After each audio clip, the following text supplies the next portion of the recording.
బలవంతుడైన వారిని మొదట బంధించితేనే గాని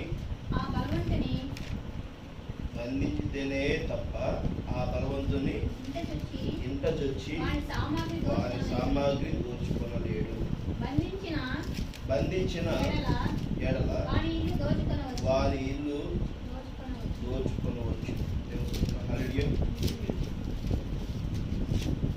ప్రార్థన చేసుకుందాం.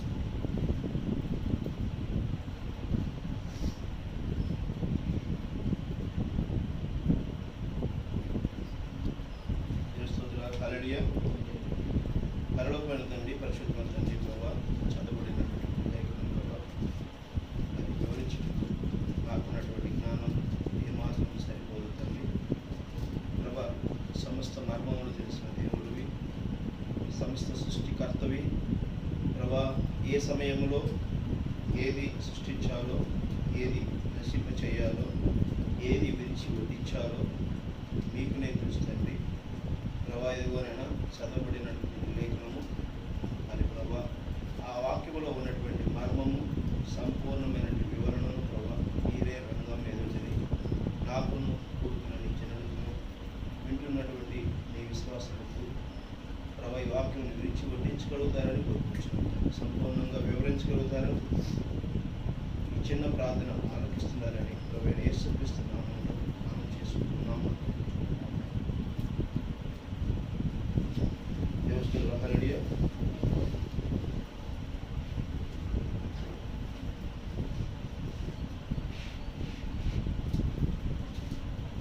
ఈ మధ్యాహ్నం ఉదయకాల సమయంలో కూడుకోవడం చాలా మంచి విషయం. హల్లెలూయా. చదవబడినటువంటి లేఖనము గ్రహించేము మనము ఉన్నాం కదా. ఉన్నాము మనం. నీవు ఇక్కడే ఉన్నావా?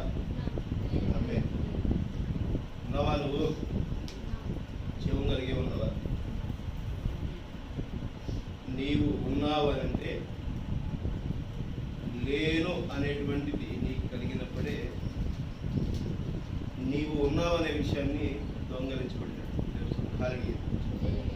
ఏంటిది అసలు ఏంటి, ఏం చెబుతున్నారు ఏంటి అనేది అర్థం కావట్లేదు కొంతమందికి. అవునా? ఉన్నావు. కొంతమంది ఏమనుకుంటారు, చనిపోయారు, లేడు, ఉండలేడు. అవునా కదా? చేస్తుంది. హల్లెలూయా. లేదా ఉన్నప్పుడు కూడా నిద్రపోయేటప్పుడు నేనున్నానా, ఎవరున్నారు అసలు ఇక్కడ? చేస్తుంది. హల్లెలూయా. నీలో ఎవరున్నారు? నిత్యము. ఆమేన్. ఆ నిత్యము దేవుడిదై ఉన్నదనే విషయాన్ని మనం మర్చిపోతాం. అవునా కదా? హల్లెలూయా. అది మర్చిపోయాం కాబట్టి దొంగలించబడింది. మర్చిపోయామంటే పోగొట్టుకున్నామంటే ఏంటి? అది కోల్పోతున్నామంటేనే దొంగలిస్తారు కదా, మన దగ్గర నుంచి పోతుంది. అవునా కదా? ఇది దేవుని యొక్క పరిశుద్ధ ఆత్మ, మనలో ఉన్నటువంటి జీవము దేవునిదే అనేటువంటి విషయాన్ని మనం మర్చిపోయినామంటేనే దొంగలించబడ్డాం. అవునా కదా? అవునా? దొంగలించబడినట్టేనా? దొంగలించబడినట్టేనా? అర్థమైందని చెప్పిన మాట. అర్థమైన వాళ్ళు ఎవరు చేతులు ఎత్తండి, అర్థం కాని వాళ్ళు ఎవరు చేతులు? అర్థం కాని వాళ్ళు అర్థం కాదు కదా.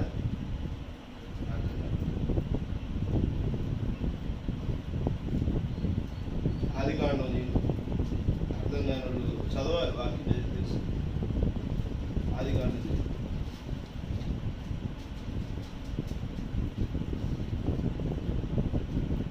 2వ అధ్యాయము 7వ వచనం. దేవుడైన యెహోవా నేల మట్టితో నరుడిని నిర్మించి వారి నాసిక రంధ్రములో జీవాయువు ఊదగా నరుడు జీవాత్మాయుడు. హల్లెలూయా. ఏం చేశాడు ఈయన? దేవుడు ఏం చేశాడు? ఆయన నాసిక రంధ్రములో జీవాత్మను ఊదాడు. ఆమేన్. హల్లెలూయా. ఇది పుస్తకమేనా? అర్థం కానివ్వండి, బాగా గమనించండి. ఇది పుస్తకమేనా? పుస్తకం అంటే దీని మీద ఏమున్నాయి? అక్షరాలు ఉన్నాయి, బొమ్మలు ఉన్నాయి. ఓకేనా? దేవశుద్ధ హారడి. దీని మీద ఏమి బొమ్మ ఉంది? ఏం బొమ్మ ఉంది? దేవశుద్ధ హారడి ఏం బొమ్మ ఉంది? వెన్నెముక. కరెక్టేనా? నీవే ఈరోజు నీతోనే మాట్లాడుతుంది దేవుడు, నీతోనే మాట్లాడుతుంది. హారడి ఆమె దేవుడు నాతోనే మాట్లాడుతున్నాడని నమ్మిన వారు ఎవరు చేతండి? హారడి ఆమె నీతో మాట్లాడట్లేదు దేవుడు.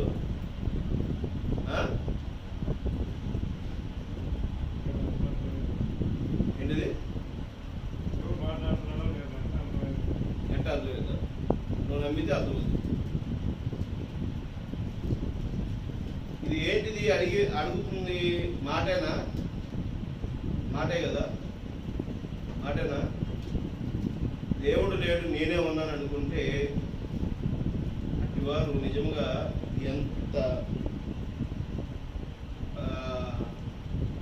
వినాశనానికి పలికేటువంటి వారు అంటే అలా ఉంటుంది. తెలుస్తుంది. హరిడి ఎట్లా అర్థమవుతుంది అంటే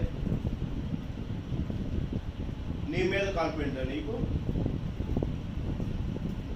ఏం చేస్తావు చెప్పు నువ్వు? నేను అదే చెప్తాను. నేను నీకు పదే పదే చెప్పేటువంటి మాట తెలుసా? అదే ఒక వెంట్రుగా నల్లగానైనా తెల్లగానైనా మార్చుట నీ తరము కాదని వాక్యం ఆల్రెడీ. అలాగా నువ్వు మారుస్తావా? నువ్వు మార్చలేదు. మరి దేవుడు ఉన్నాడు అనేటువంటిదాన్ని ఇక్కడ నేనేం చెప్పట్లేదు, నేను అడుగుతున్నాను. మొదటిగా నువ్వు దేవుడు ఉన్నాడా లేడా అని అంటే ఎట్లా తెలిసింది? దేవుడు నాతో మాట్లాడుతున్నా ఎట్లా తెలిసింది? మాట్లాడుతున్నాడని నువ్వు అనుకుంటే కదా నీకు మా ముందు మాట్లాడేది లేదు తెలిసేది. అర్థమవుతుందా? ఫస్ట్ నువ్వు అనుకోవాలి కదా, అనుకోవాలా లేదా? నువ్వు అనుకుంటేనే కదా, నీకు సుఖం ఉంటేనే కదా, నీకు జ్ఞానం ఉంటేనే కదా, నీకు స్పర్శ జ్ఞానం ఉంటేనే ఎండ తగులుతుంది అని నీకు అనిపిస్తే ఎండ తగిలేది నొప్పి పుడుతుందా, మంట పుడుతుందా, వేడిగా ఉంటుందా అని చెప్పి తెలిసింది. అవునా? అసలు మొదటిగా నీకు చరణం లేకపోతే నువ్వు ఎలాగా ఉన్నావు? జీవం ఉన్న నిర్జీవి, జీవం ఉన్న నిర్జీవి. వాక్యము వింటున్నప్పుడు వినండి, వాక్యం వినండి. వినలేనప్పుడు చెప్పేది అర్థం కావట్లేదు, చేయట్లేదు అనుకున్నప్పుడు అడగండి, నేర్చుకోండి, తెలుసుకోండి. అసలు అయినా కూడా నేను ఇక్కడే సవాలాగా ఉన్నాను అనుకుంటే అవసరం ఇక్కడ శ్మశానంలో ఉంటే సవాలు, ఇక్కడ కాదు ఉండేది. పోవాలి. నేను అదే చెప్తుంది, నేను పదే పదే చెప్తుంది అదే. నీకు నువ్వు మనుషుల్లో మనిషివే కాదు అని చెప్పేది అదే. దేవుడు మాట్లాడుతున్నాడా లేదనేది నువ్వు చెక్ చేసుకోవాలి. మరి వాళ్ళకి ఎలా అర్థమవుతుంది? వాళ్ళకి ఎలా అర్థమవుతుంది? నువ్వు చెక్ చేసుకోవాలి, మాట్లాడుతున్నాడా లేదా అనేది. ఇక నీకు ఏం చెప్తుంది? వాక్యం చెబుతుంది కదా. బైబిల్ నువ్వు నమ్మకపోతే నువ్వు అసలు బైబిల్ నమ్మనప్పుడు, పరిశుద్ధాత్మను నమ్మనప్పుడు ఇక నేను ఇంకో వాక్యం చెప్తాను. చెప్పేదంటూ వచ్చింది. ఇది ఎందుకు మరి మాట్లాడటానికి దేవుడు కృప చూపిస్తున్నాడు. వాక్యాన్ని నమ్మలేనప్పుడు వాక్యము యోహాను సువార్త 3వ అధ్యాయంలో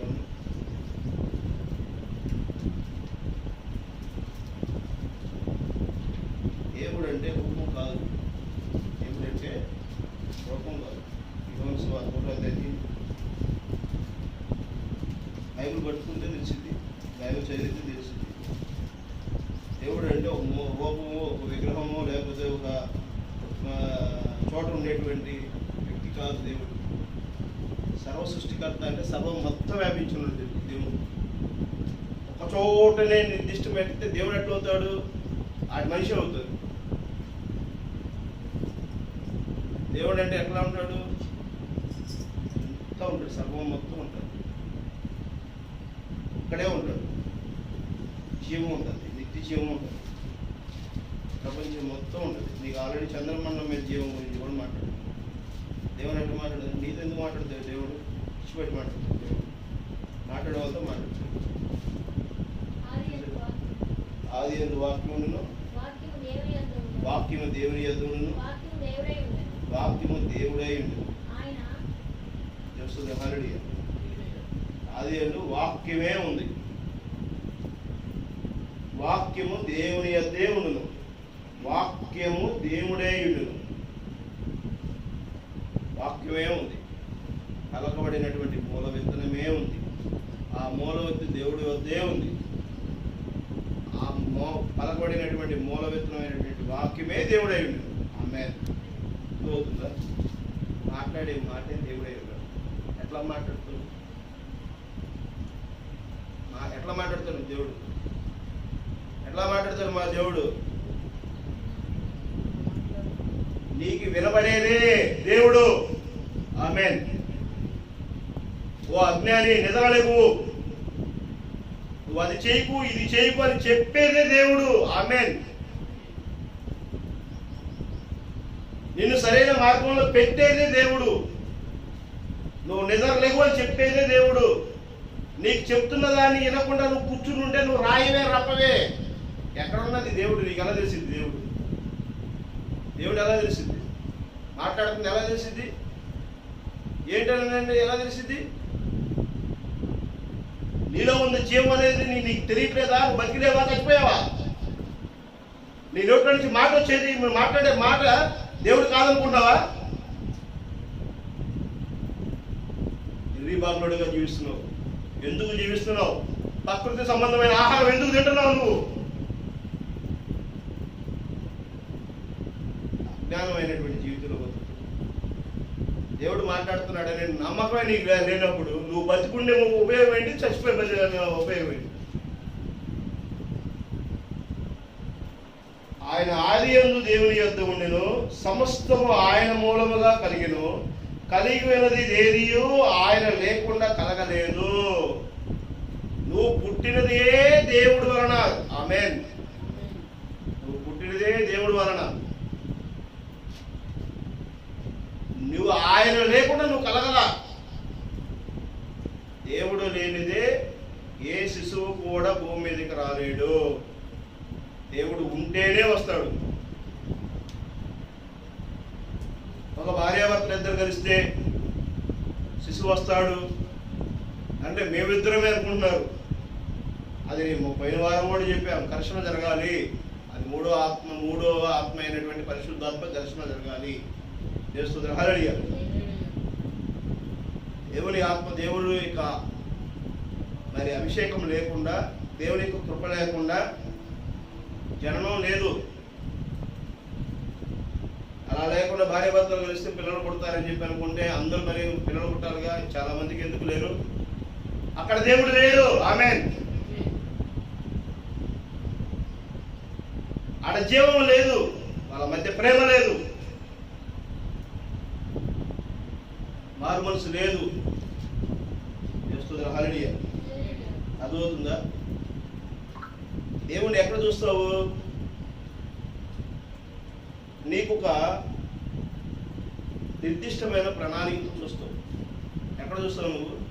ఒక పేరుతోనూ, ఒక రూపంతోనూ, ఒక మనిషిగాను, ఒక ప్రాంతంగాను, ఒక సాంప్రదాయంలోనూ, ఒక ఆచారంలోనూ నువ్వు చేసేటువంటిది దేవుడా కాదు.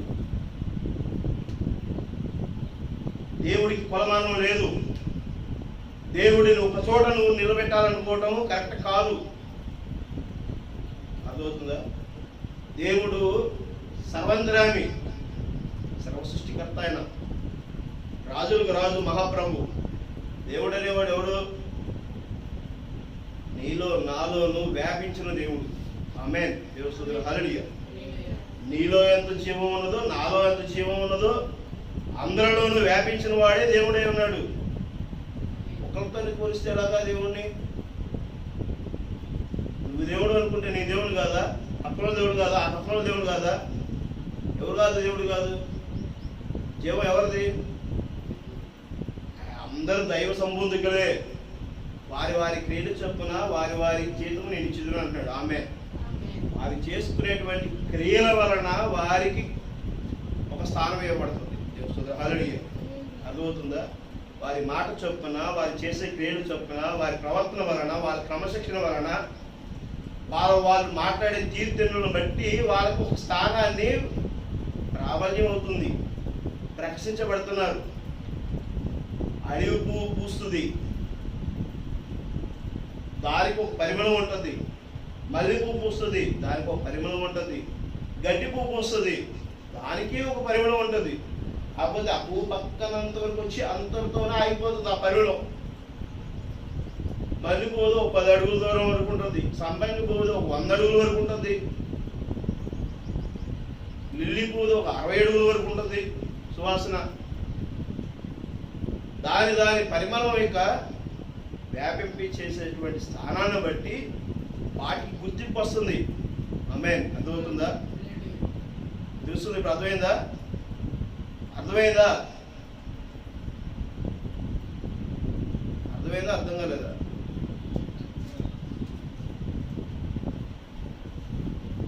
అర్థం చేసుకోవడం కోసం ప్రయత్నం చేయి. ముందు నిన్ను నమ్ము, నీ చుట్టూ ఉన్న వాతావరణాన్ని నమ్ము. గ్రహించగలిగితే వస్తుంది.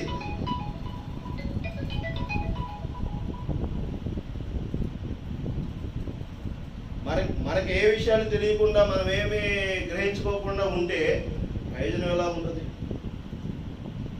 అది ఎందు వాక్యముండును, వాక్యమే దేవుని వద్దనును, వాక్యమే దేవుడై ఉండును. మాట్లాడినటువంటి మాటే దేవుడై ఉన్నాడు. ఆ మాటనే మనం తెలుసుకోకుండా, ఆ దైవమే మనం గ్రహించుకోకుండా, ఆ యొక్క తగ్గింపు మనకు లేకుండా, ఆ దేవుళ్ళలో మన సరిపాటు లేకుండా ఉంటే ఎలా ప్రయోజనం ఉంటుంది? ఆయన ఆది యందు దేవుని యొద్ద ఉండిను, సమస్తం ఆయన మూలంగా కలిగి ఉన్నది ఏది ఆయన లేకుండా కలగలేదు. ఆయనలో జీవం ఉండిను, ఆ జీవం మనుషులకు వెలుగై ఉండును. ఆమేన్. ఆయన నాసిగ్రంథంలో వచ్చినది, నాసిగ్రంథంలో ఊదిది, జీవాత్మ ఊదాడని చెప్పి వాక్యం చెప్తుంటే, మనలో ఉన్నది ఎవరు? మనలో ఉన్నది ఏంటి? దేవుని జీవం. దాన్ని మనం ఏం చేసాము? దేవుడికి ఎలాంటి స్థానం ఉంది? దేవుడు ఎలా ఉన్నాడు? పలికితే సమస్తము సాధ్యమైంది. దేవుడు సోదరుని పలికితే సమస్తము సాధ్యమైంది.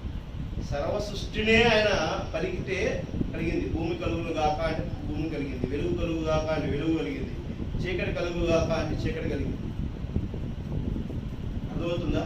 దేవుడు సోదరుని అంత జ్ఞానము, అంత పలబడినటువంటి దైవము, జీవాత్మ ఆదాములో ఉంటే, ఆదాము దేవునికి ప్రతిరూపమై ఉంటే, ఆమేన్, ఆ ప్రతిరూపంలో నుంచి తీయబడినది అవ్వ అయితే, ఆ అవ్వ ఏం చేసింది?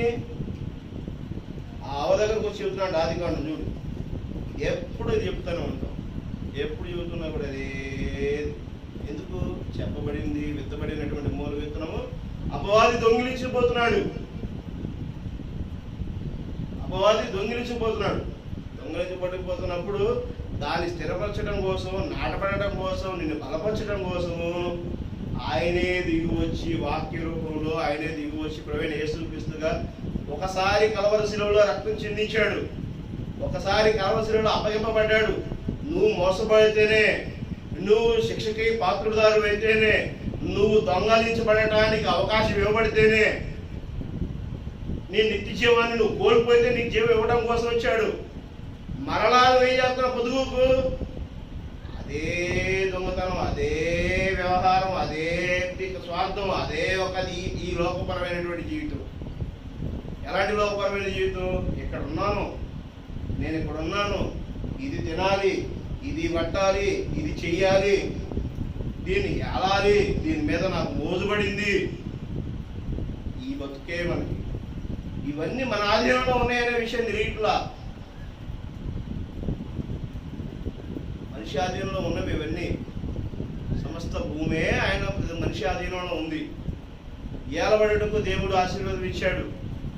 సమస్త భూజంతువుల మీద, జలజీవరాశుల మీద, అన్నిటి మీద కూడా మనిషిని ఏలటానికి ఇచ్చినటువంటి శక్తిని నువ్వు కోల్పోతున్నావు. మరి జంతువులకి ఎందుకు ఇవ్వలేదు? నీకు ఇచ్చిన మాట విలువ, నీకు మాట్లాడే అది ఇచ్చాడు. జంతువులకి కూడా పక్షులు ఆనందంగా ఉంటాయి, మాట్లాడలేవు, అవి ఎగరగలుగుతాయి, నీలాగా పని చేయలేవు. అవి ఇక్కడది అక్కడ తీసి అక్కడది ఇక్కడ పెట్టి అలా ఇలా ఇలా ఇలాగా రోబోలు క్రియేట్ చేయడం అంటే చేయవై. అర్థమవుతుందా? సమస్త భూమి మీద ఉన్నటువంటి జంతువులన్నిటికీ ఉన్నటువంటి గుణగణాలన్నీ కూడా మనిషిలోకి కేంద్రీకృతమై ఉన్నాయి. ఆమె అర్థమవుతుందా? సింహంలాగా గర్జించగలవు, తోడేలులాగా నువ్వు దొంగ బుద్ధి ప్రవర్తించగలవు, నక్కలాగా జిత్తులుగా ప్రవర్తించగలవు, ఏనుగులాగా బలవంతులుగా ఉండగలవు, ముసలలాగా పట్టగలగలవు, పక్షిలాగా ఎగరగలవు. ఈ తత్వాలన్నీ నీలో లేవా? అర్థమవుతుందా? తత్వాలన్నీ మనిషిలో ఉన్నాయా? మరి దేనికి తక్కువ ఉన్నావు నువ్వు? దేనికి తక్కువ ఉన్నావు మరి నువ్వు? సమస్త భూజంతువుల్లో ఉన్నటువంటి గుణగణాలన్నీ మనిషిలో ఉన్నాయి. ఆమేన్. మరి దేవుడు ఏ శక్తి ఇచ్చాడు నీకు, మనిషికి? ఆ శక్తిని మనం ఏం చేస్తున్నాం? మనము స్వార్థం, తెలియని ఒక అమాయకం, ఎవడో ఏదో ఒక దురాత్మ మన మీద దొంగలించబడటానికి మనం అవకాశం ఇస్తున్నాం. ఏం చేస్తున్నాం మనం? దురాత్మ దొంగలించబడటానికి మనం అవకాశం ఇస్తున్నాం. 3వ అధ్యాయం చదవండి, ఆదికాండం.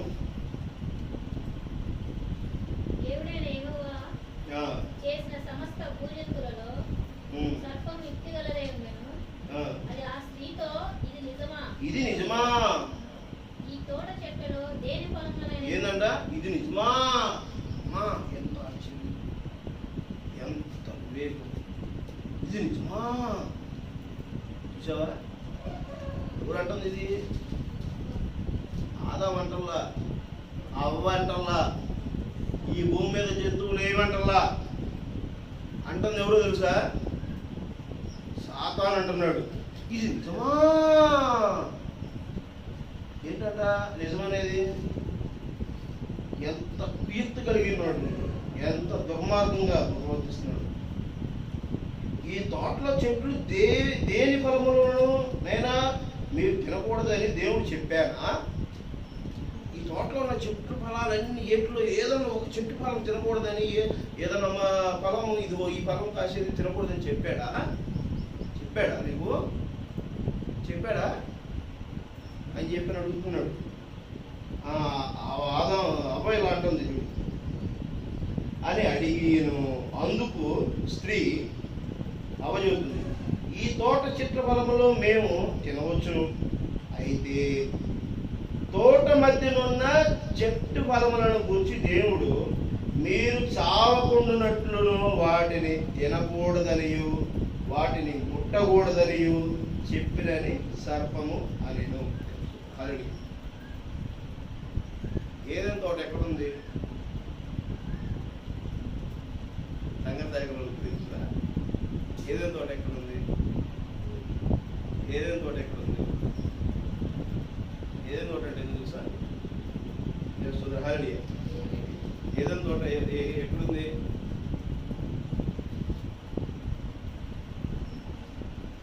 కోల్పోయినటువంటిదని ఏదైనా తోట తెలుస్తుంది. హల్లెలూయా. ఏదైనా తోట అంటే కోల్పోయేది. ఇది చాలా పెద్ద విషయం తెలుసా? చాలా మంది బుర్ర బద్దలు కొట్టుకుంటా ఏదేదో అనుకుంటారు. ప్రవక్త చెప్తాడు ఈ విషయంలో. సోమవారము, మంగళవారం, బుధవారం, గురువారం, శుక్రవారం, శనివారం, ఆదివారం, మరలా సోమవారం వస్తుంది. ఆమె హల్లెలూయా. ఎఫెసు సంఘాలు సుర్మ, పెద్దమ, తుయితైర, సార్దీసు, ఫిలదెల్ఫియా, నవోదయ సంఘాలు ఎత్తపడిన తర్వాత మళ్ళా ఎఫెసు సంఘాలు వస్తుంది. ఆమె అర్థమవుతుందా? ఈ ఎఫెసు సంఘ కాలంలో ఉంది ఏదైనా తోట. ఎక్కడుంది ఏదైనా తోట? ఆ సంఘ కాలంలో ఉంది. ఆమె సంఘం అంటే ఎక్కడుంది? సంఘం అంటే ఎక్కడుంది? ఇజ్రాయెల్ దేశంలో ఉందా? సంఘం అంటే ఎక్కడుంది? ఎఫెసు సంఘ కాలం అక్కడ అపోస్తలుడు పౌలు పరిచయం చేశారండి. అపోస్తలుడు పౌలు పరిచయం చేసినటువంటి ఫిలిప్పీయులలో మరి లేఖ రాశాడు మిత్రుడికి, మరి రోమిలికి రాపే మరి కానీ ఉన్నటువంటి వాళ్ళకి తీతుకు రాసే పత్రిక రాశాడు. కాబట్టి అపోస్తలు చేసిన పరిచర్య ఏదైతే భూభాగం ఉన్నదో ఆ భూభాగంలోనే ఎఫెసు సంఘాలు ఉందంటవా అర్థమవుతుందా? తెలుస్తుంది. హరి ఒకవేళ యేసుక్రీస్తు కలవసిలో వేయబడిన తర్వాత తనకున్న 12 మంది శిష్యుల్లో ఒక శిష్యుడు తగ్గిపోయాడు. 11 మంది శిష్యులు తూర్పు దిక్కున, ఉత్తరము దిక్కున, దక్షిణ దిక్కున, పడమర దిక్కున వెళ్ళి సువార్త చేయమని చెప్పాడు. మత్తయి సువార్త 28 ఆమె ఎవరో చెప్పాడు, చెప్పాడు. వాళ్ళలో ఒకరు తోమ మన భారతదేశానికి వచ్చాడు. ఆమె ఎప్పుడు వచ్చాడు? 53వ సంవత్సరం, ఇప్పుడు 2024. అర్థమవుతుందండి? అర్థమవుతుందా? దేవుడు ఎలా మాట్లాడతాడు? నిజాలు తెలుసుకుంటే దేవుడు మాట్లాడతాడు. 53వ సంవత్సరం నుంచి ఎఫెసు సంఘాలు స్టార్ట్ అయింది. 170 వరకు జరిగింది ఎఫెసు సంఘ కాలం. తెలుస్తుంది? హల్లెలూయా. అర్థమవుతుందా? ఆదాము ఎక్కడైతే కోల్పోయాడో ఆ ఎఫెసు సంఘ కాలం, ఆ యొక్క ఏదేలు తోట, ఆ మధ్య చెట్టుని పౌలు తినిపించాడు. ఆమేన్. పౌలు తినిపించాడు. సంపూర్ణమైన ఫలాలు తినిపించాడు. క్రమాన్ని నేర్పించాడు, సద్గుణాన్ని నేర్పించాడు, ప్రేమను నేర్పించాడు, విశ్వాసాన్ని నేర్పించాడు. ఈ 7 సంఘ కాలంలో ఉన్నటువంటి దైవభక్తిని మరి అన్నిటిని కూడా పౌలు నేర్పించాడు. పౌలు ఏమన్నాడు? దేవుడు హల్లెలూయా. పౌలు ఏమన్నాడు? ప్రభువైన యేసు క్రీస్తుకి మాదిరిమైన జీవితంలో నేను ఉన్నాను అన్నాడు. సౌలు పౌలుగా మారాడు. ఆమేన్. యేసు క్రీస్తు తన శిష్యులు ఎవరైనా కనబడితే చంపేస్తానండి కత్తి పట్టుకుని తిరిగాడు పౌలు. దేవుడు హల్లెలూయా. కత్తి పట్టుకుని తిరిగాడు. ఆయన ఎంత ధనవంతుడు తెలుసా పౌలు? దేవుడు హల్లెలూయా. ఎంతో మిక్కిలిగా ధనవంతుడు. ఆ మిక్కిలి ధనవంతుడైనటువంటి ఆయన పౌలు గారు, అది ముందు ఆయన సౌలు పౌలుగా మారాడు. సౌలు అలాగా భూమి మీద తిరుగుతున్నాడు. యేసుక్రీస్తు శిష్యులు దొరికినా చంపేస్తానండి. అప్పుడు యేసుక్రీస్తు సిలువ వేసేసాడు. ఆయన మరణం చెందాడు. కల్వరిశిలలో రక్తం చిందించాడు. ఆయన మరణం చెందాడు. కానీ ఆయన శిష్యులు తిరుగుతున్నాడు ప్రపంచం మొత్తం. వాళ్ళు ఏడ కనబడితే చంపేద్దామని చెప్పి తిరుగుతున్నాడు. ఈయన పరిశుద్ధాత్మ ఆయన మీద ఆవరించి కుమ్మరింపబడింది. పౌలు కూడా ఏమైపోయాడు? సౌలు కూడా పౌలుగా మారిపోయాడు. దేవసురాలు పౌలు ఎలాంటి పరిస్థితులు, ఎలాంటి జీవనంతో చెప్పాడు తెలుసా? తనకున్నటువంటి సమస్త ఆస్తిని పేదలకు పనిచేసాడు. పనిచేసి ఎలాంటి పరిస్థితుల్లో ఉన్నాడు తెలుసా? మనమైనా ఈరోజు డబ్బులు పోతే డబ్బులు పోయినాయి, మన ఆస్తిపాస్తులు పోయినాయి, మరి పరిచయం చేయడానికి మనం ఎంతో ఎట్టగా మనం బంగారం కొనుక్కోవాలి, మనం మంచి బతుకు బతకాలి, మన పిల్లలు బాధ తీసుకోవాలి, డబ్బు కలిగి ఉండాలి అని మనం అనుకుంటున్నాం. అని పౌలు గారు ఎలాంటి జీవితం పొందాడు తెలుసా? చూడండి, 2వ దశలో ధనవంతుడైన సౌలు పౌలుగా మారి దేవుడి కృప వలన దేవుని పరిశుద్ధాత్మను ఆయన కలిగి 2వ దశలో పత్రిక దీన్ని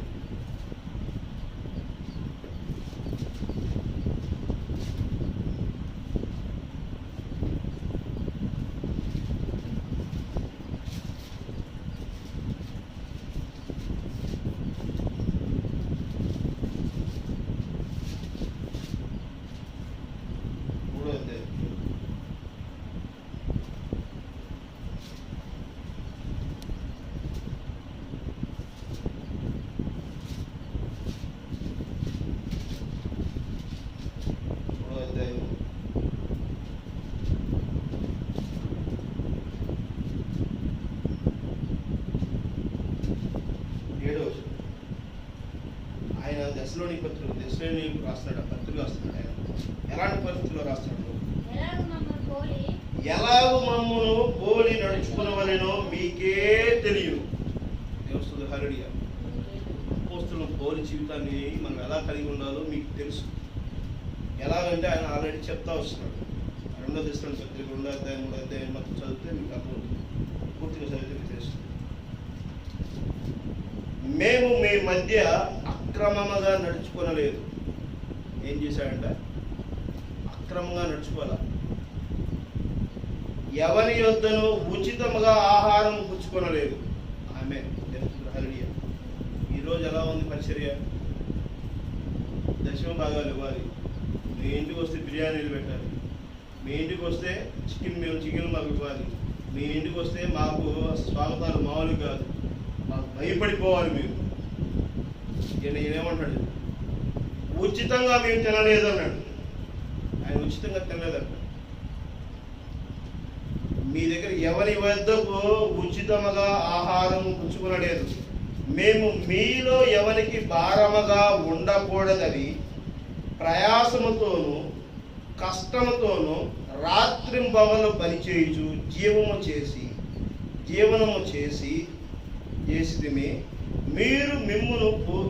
మీరు మమ్మను పోలి నడుచుకునవలననియు మమ్మను మేము మాదిరిగా కనపరుచుకున్నట్టుకే ఇలాగ చేసితిమి గాని మాకు అధికారం లేదని చేయలేదు.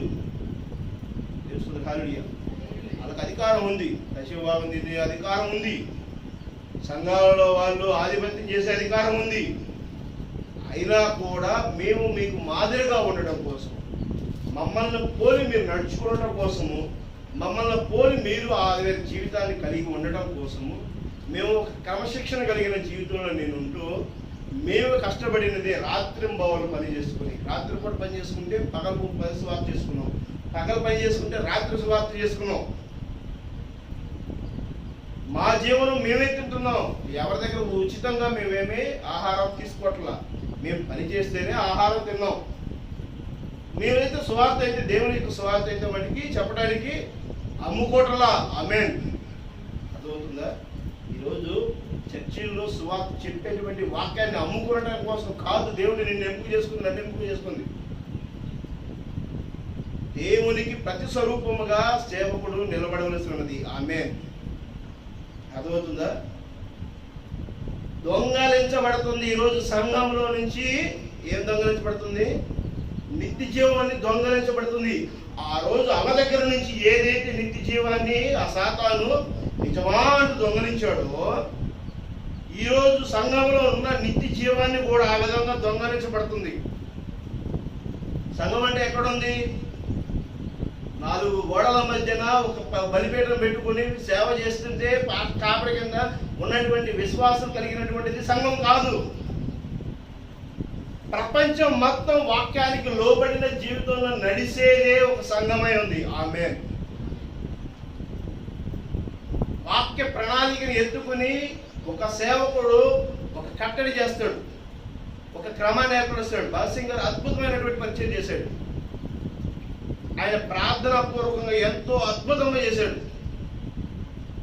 అర్థమవుతుందా? దేవుని హల్లెలూయా. కానీ ఈరోజు ఆయన యొక్క ఆలోచనలు, ఆయనతో చేసిన సేవ ఈరోజు లేదు, సంఘంలో లేదు, హెబ్రోన్లో లేదు. నేను క్లియర్గా చెప్తా. ప్రపంచం మొత్తం 1,08,000 సంఘాలు కట్టాడు ఆయన. ప్రపంచంలో 1,08,000 చర్చీలను ఒక సమూహంలో చేర్చాడు. ఆయన ప్రపంచం అన్ని దేశాలకు వెళ్ళి వచ్చాడు. ఒక భారతీయుడు అయి ఉండి, ఒక పంజాబీ అయి ఉండి ఆయన హైదరాబాద్ వచ్చి అక్కడ పరిచర్య చేసి ప్రపంచం మొత్తం వ్యాపించేంత పరిచర్య, అంత దేవుడు ఆశీర్వదిస్తే, అంత క్రమం ఇస్తే ఈరోజు ఎటుపోయిన సంఘాలు ఏం కలిగి ఉన్నారు? సంఘాన్ని నడిపేవారుతో నేను ఈ మధ్యకాలంలో గత 2-3 రోజుల క్రితం కూడా మాట్లాడితే, నీకు తెలిసినంత వాక్యం మాకు తెలియదయ్యా, తెలియకపోతే నీకెందుకయ్యా సంఘాన్ని నడిపేది? పెద్దవి నువ్వు వాక్యం తెలియకపోతే నువ్వు ఎలా నడుపుతావు? చేస్తుంది. హల్లెలూయా. నేను అది చేశాను, ఇది చేశాను, అది చేశాను కాదు. నువ్వు ఇచ్చే డబ్బులు కాదు దేవుడికి కావాల్సింది. నువ్వు ఇచ్చేటువంటి దశమ భాగాలు కాదు దేవుడికి కావాల్సింది. నీ మనసు కావాలి. ఆమేన్. నీ హృదయం దేవుడికి అర్పించమంటున్నాడు. ఏంటి ఎలాంటి హృదయం అర్పించమంటున్నాడు? కుళ్ళు కుతంత్రం లేని హృదయాన్ని అర్పించమంటున్నాడు. ఎదుటి వాడిని ప్రేమించే విధంగా నువ్వు కట్టడి చేసుకోమంటున్నాడు. నువ్వు ధనానికి దాసోహం అయ్యే విధంగా జీవించొద్దు అంటున్నాడు. ఆయన చెప్పినటువంటి మాటలను ఈరోజు చెప్పేటువంటి ధైర్యం సంఘాల్లో ఉందా? దేవుని హల్లెలూయా. అది దొంగలించబడింది. హల్లెలూయా. ఏమైంది? అది దొంగలించబడింది. దొంగలించబడినప్పుడు ఏమవుతుందంట చూడండి. మార్కు సువార్త 3:27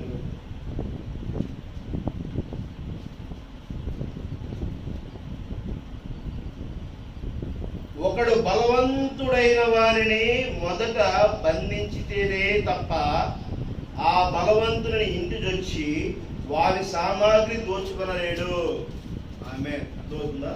ఒక దొంగ నీ ఇంటిలో దొంగతనం చేయడానికి వస్తే నిన్ను బంధించాలి. నిన్ను బంధించి నీ చేతులు కట్టేసి నీ నోట్లో గుడ్డగా కూర్చేసి ఏం చేస్తాడు? నీ ఇంట్లో ఉన్నటువంటి విలువైన వస్తువులన్నీ దోచుకుంటాడు. ఆమేన్. అర్థమవుతుందా? నీలో ఉన్న సహనాన్ని, నీలో ఉన్న ప్రేమని, నీలో ఉన్నటువంటి దేవుని మందిరమైన ఆలయమైనటువంటి నీ దేహంలో ఒక మంచి గుణగణాలు ఉన్నాయి. ఈరోజు ఉన్నాయా? ఈరోజు ఏమంటున్నా తెలుసా? నేను నీతిగా ఉంటే ఎదురు నీతిగా ఉంటున్నాడా? లేదో నేను అవినీతిగానే ఉంటాను. చాలా మంది అంటున్నారు నాతో మాట. నీతిని దోచేసాడు. అర్థమవుతుందా? ఆ నీతిని దోచేశాడు. నీ దగ్గర విలువైన సామాగ్రి కదా అది. ఎంత విలువైనది! ఓర్పుని దోచేశాడు. ఎవడైనా ఒక మాట అంటే నువ్వేందంటున్నావు, నేను కూడా ఎందుకు చూస్తా, నీ అంత తెలుస్తా. ఓర్పుని దోచేశాడు. సహనాన్ని దోచేశాడు. శాంతియుతను దోచేశాడు. ఉన్నాయా మనుషులు? సంఘాల్లో లేవు, మనుషుల్లో లేవు, విశ్వాసంలో లేవు, చెప్పబడేటువంటి కాపర్లలో లేవు. దోచేశాడు. అర్థమవుతుందా? ఎక్కడున్నావు మనం? దోచేసాడా లేడా? ఇలా ఏముంది నీ దగ్గర? ఇప్పుడు దేవుడు నీతో మాట్లాడుతున్నాడా అంటే మాట్లాడుతున్నాడా? ఇప్పుడు మాట్లాడుతున్నాడా? అర్థమైంది? ఇప్పుడు దేవుడు మాట్లాడుతున్నాడని నువ్వు నమ్మితే, నువ్వు తలుపు తీస్తే ఆయన వస్తాడు. ఆమేన్. నువ్వు నీ హృదయంలో తలుపు తీస్తే ఆయన వస్తాడు నమ్ముతానికి. నువ్వు నమ్మితే ముందు వస్తాడు ఆయన. నువ్వు నమ్మకుండా పోతే ఎలా ఉంటుంది? నువ్వు నమ్మితేనే కదా ఇంటి ముందు నీళ్లు చల్లి కల్లాపు కట్టి బయట ముగ్గులేసి సుందరవంతంగా తీర్చిదిద్దుతుంది. ఏమొస్తుందని? తన వస్తుందని. అదవుతుందా? అది ఒక విశ్వాసం.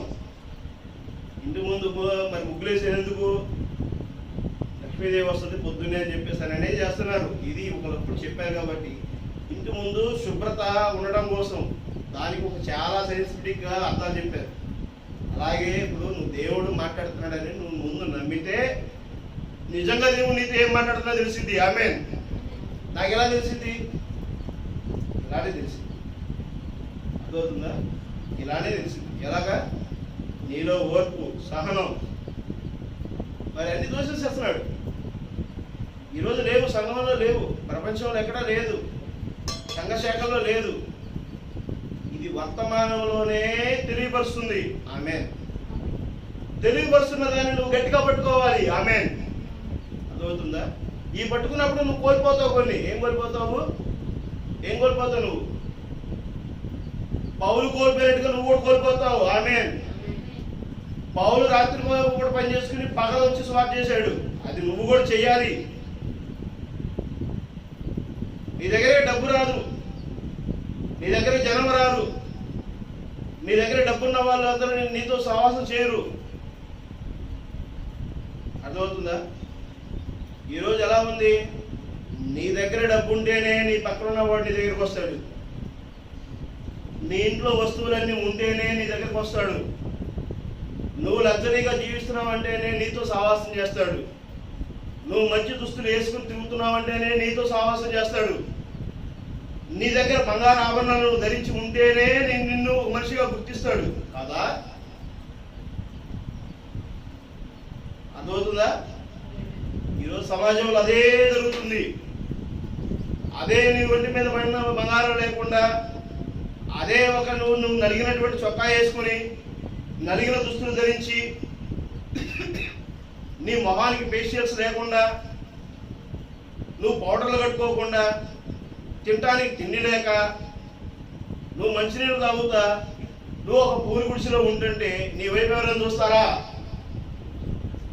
నిన్ను ఎవరైనా ప్రేమిస్తారా? నీ బంధువులు కూడా నిన్ను ప్రేమించరు, నీ బంధువులు కూడా నీ దగ్గరికి రాదు. ఇది నిజం. ఆమేన్. అర్థమవుతుందా? నేను ఎన్ని పరిస్థితుల్లో ఉన్నా కూడా నేను ఎవరి దగ్గరికి వెళ్ళి నిలబడకుండా, ఎవరి దగ్గర చేజార్చకుండా, నిజంగా నన్ను ప్రేమించి ఆశీర్వదించి నన్ను పోషిస్తున్న దేవుడికి దేవుడి స్తోత్రం. హల్లెలూయా. నిజంగా చాలా మంది క్వశ్చన్, బ్రదర్ మీరేంది ఏ పని చేయట్లేదు, ఎవరి దగ్గర ఆశించరు, ఎవరి దగ్గర రూపాయలు తీసుకోరు, ఎలా బతుకుతున్నారు, ఈ సంపాదన ఎక్కడి నుంచి వస్తుంది? దేవుడు సమకూర్చున్నాడు కదా. ఏంది చెప్పటం, భలే చెబుతున్నా నేను భలే చెబుతున్నాను, బాగానే ఉంది. ఇంకొక విషయం చెప్తా, భలే చెప్తాను. నీ దగ్గర డబ్బు ఉన్నాయి, నీకు రోగం వచ్చింది, హాస్పిటల్ తీసుకెళ్తావు, ఏం చేస్తా? 1,00,000 కడతావు, 2 లక్షలు కడతావు, 10 లక్షలు కడతావు, 20 లక్షలు కడతావు. ట్రీట్మెంట్ చేస్తాడు ఎవరు? డాక్టర్ ట్రీట్మెంట్ చేస్తాడు. చేసే ట్రీట్మెంట్ అంతా చేసిన తర్వాత చివరికి ఏమంటాడు? నేనేం చేయలేనండి, ఇది ఒక దేవుడి మెరాకిల్ అయితేనే, గాడ్ మెరాకిల్. దేవుడే బతికించగలిగితే బతికించగలుగుతాడు. మేము చేయాల్సిందంతా చేసాము, మీరు బిల్లు ఇంకా బ్యాలెన్స్ ఉంది కట్టాడు. ఇదే కదా హాస్పిటల్ జరుగుతుంది. మళ్ళీ నువ్వు రావాల్సిన దేవుడి దగ్గరికి. ఏది నీ దగ్గర డబ్బు ఉండి,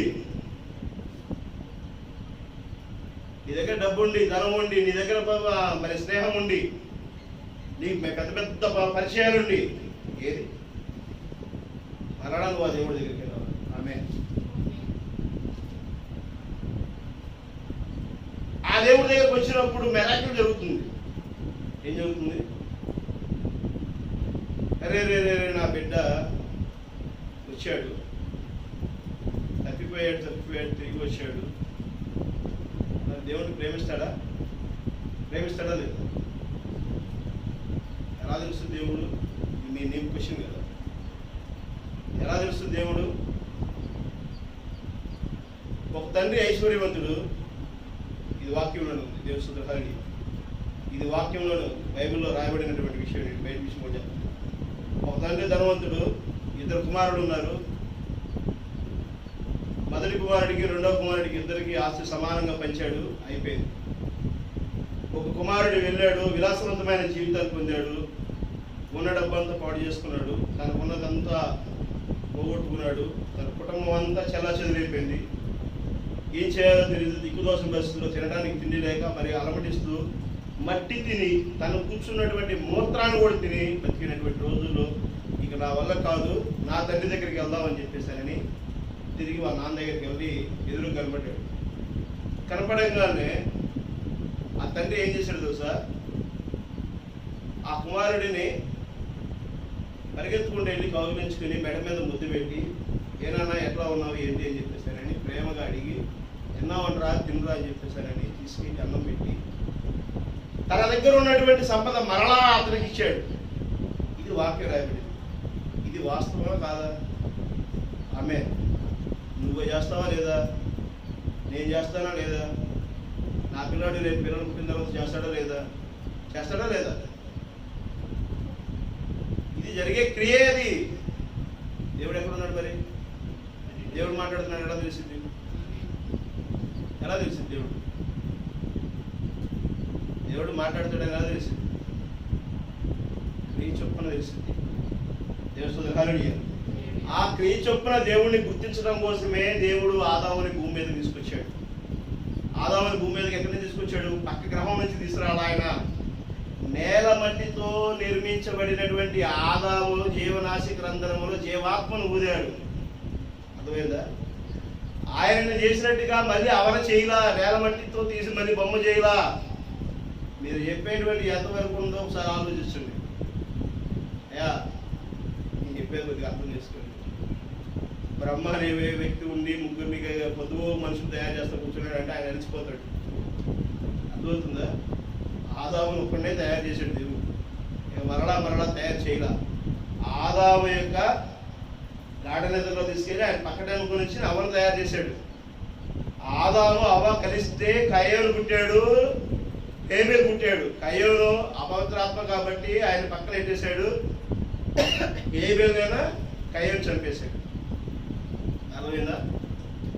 అలాగా ఘర్షణ జరుగుతుంది. ఏం ఘర్షణ? స్త్రీ పురుషుడు పరిశుద్ధాత్మ ఘర్షణలో శిశువు పుడుతున్నాడు. ఇది జరిగేటువంటి ప్రక్రియ. ఒక తేమ, ఒక వేడి, ఒక నేల, మట్టి, మూడు కలయికతోనే విత్తనము ఘర్షణకు గురయ్యి విత్తనము నుంచి మొలకొస్తుంది. అవునా కదా? తెలుస్తుంది. హల్లెలూయా. నీటిలో తేమ ఉంటుంది, ఉష్ణం ఉంటుంది నీటిలో. అవునా కదా? H2O ఏముంది? H2O వాటర్ అంటారు కదా. H2O వాటర్ అంటే రెండా ఒకటా? రెండు ఒకటే. ఆమెన్. వేడి తడి రెండు కలిపితేనే వాటర్. H2O అనేది సైంటిస్టులు పిక్చర్లో పెట్టారు దానికి. ఓ అంటే ఆక్సిజన్. ఆక్సిజన్ అంటే వేరు చేయబడింది, అది ఒకటే, గాలి ఒకటే. కానీ నీటిలో రెండు పరిణామాలు ఉన్నాయి, రెండు పరిమాణాలు ఉన్నాయి. అవునా కదా? హైడ్రోజన్, ఆక్సిజన్ రెండు పరిణామాలు. రెండు హైడ్రోజన్ పరిణామాలు ఉంటే ఒక ఆక్సిజన్ పరిణామం ఉంటేనే నీటి బిందువు ఏర్పడుతుంది. ఆమెన్. వేడి తేమ రెండు కలిస్తే ఒకటే. విత్తనము, భూమి, ఈ మూడు కలిస్తేనే మొలకొచ్చేది. మళ్ళీ మన వాళ్ళకి విచిత్రమైనటువంటి ఆలోచన క్లియర్గా చెప్తున్నదండి. దేవస్తుతుల హల్లెలూయా. ఆ విధముగా మనం క్రమం కలిగిన జీవితంలో వస్తూ ఉంటుంటేనే దేవుడిని మనం కనపరచబడుతున్నాం. దేవుడు ప్రతిరూపంగా మనం ఉన్నాం. ఆ ప్రతిరూపంలో మనం ఉన్నప్పుడు వికసించేదాన్ని బట్టి, వారి చేసే క్రియలను బట్టి వారు మన్నలు పొందుతున్నారు. ఆ మన్నలు పొందేటువంటి వ్యక్తుల్ని దేవుడిగా చేస్తే ఎంత బాధకరం ఉంటుంది. అర్థమవుతుందా? ఎంత లోపించినటువంటి ప్రపంచం ఉందో ఈ రోజున. ప్రభువైన యేసుక్రీస్తు అంటున్నాడు, నేను దేవుణ్ణి కాదు. ఆయనలో ఉన్నది దేవుని ఆత్మే, నీలో ఉన్నది దేవుని ఆత్మే. అందరికీ అర్థం కాని తత్వం అదే. నీలో ఉన్నది దేవుని ఆత్మే. ప్రభువైన యేసుక్రీస్తులో ఉన్నది దేవుని ఆత్మే, నాలో ఉన్నది దేవుని ఆత్మే. ప్రభువైన యేసుక్రీస్తు అంటాడు, నేను దేవుణ్ణి కాదు, నన్ను ఫోటోలు పెట్టి నన్ను పూజించి ఆరాధించొద్దు. ఆయన ఎక్కడ చేయలేదు, చేయనివ్వలేదు. బ్రహ్నాం కూడా ఆ విధంగానే చేశాడు. దేవస్తుతుల హల్లెలూయా. బ్రహ్నాం ఈరోజు దేవుడు అంటున్నారు. బ్రహ్నాం దేవుడు కాడు. బ్రహ్నాం మీద ప్రభావితమైనది పరిశుద్ధాత్మ. ఆమేన్. ప్రభువైన యేసు క్రీస్తు మీద పరిశుద్ధాత్మ కుమ్మరించబడింది. మేఘాధారుడిగా ఆయన దిగి వచ్చాడు. ప్రభువైన యేసు క్రీస్తు అనేటువంటి ఒక శరీర రూపము మట్టిలో కలిసిపోయింది, ఉండదు అది. హల్లెలూయా. ఆ జిరాక్స్ పెట్టుకుంటుంది. ఫోటోలో మనకు రూపం కనబడుతుంది కదా. అవునా? ఇక్కడ ఫోటో ఉందా? ప్రభువైన యేసు క్రీస్తు ఫోటో ఉందా? ప్రభువైన యేసు క్రీస్తు బొమ్మ రూపం కనబడుతుంది కదా.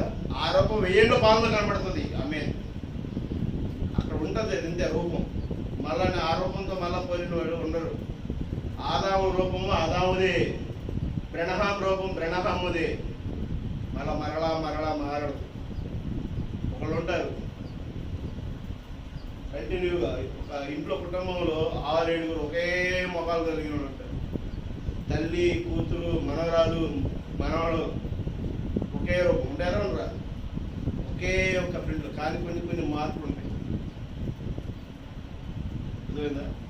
నువ్వు జిరాక్స్ మిషన్లో పెట్టి జిరాక్స్ కొట్టు, సేమ్ యాజ్ టీజ్గా రాదు జిరాక్స్లో కూడా. దేవస్తుతుల హల్లెలూయా. అర్థమవుతుందా? కొంత తగ్గుతూ వస్తుంది. ప్రింట్ యొక్క క్వాలిటీ తగ్గుతా వస్తుంది.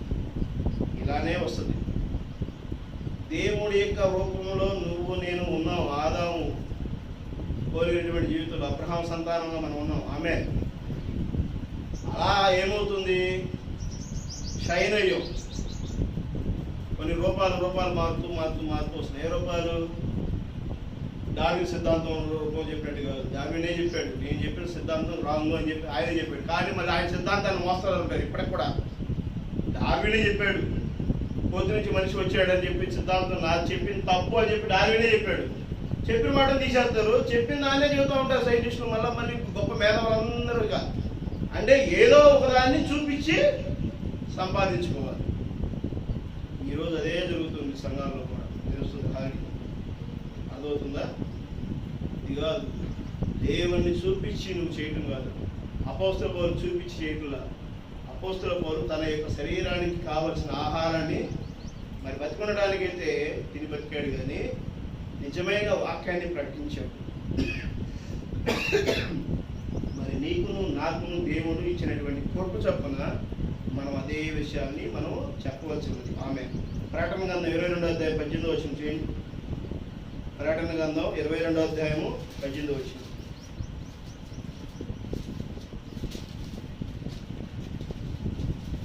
దేవస్తుతుల హల్లెలూయా. తీసారా?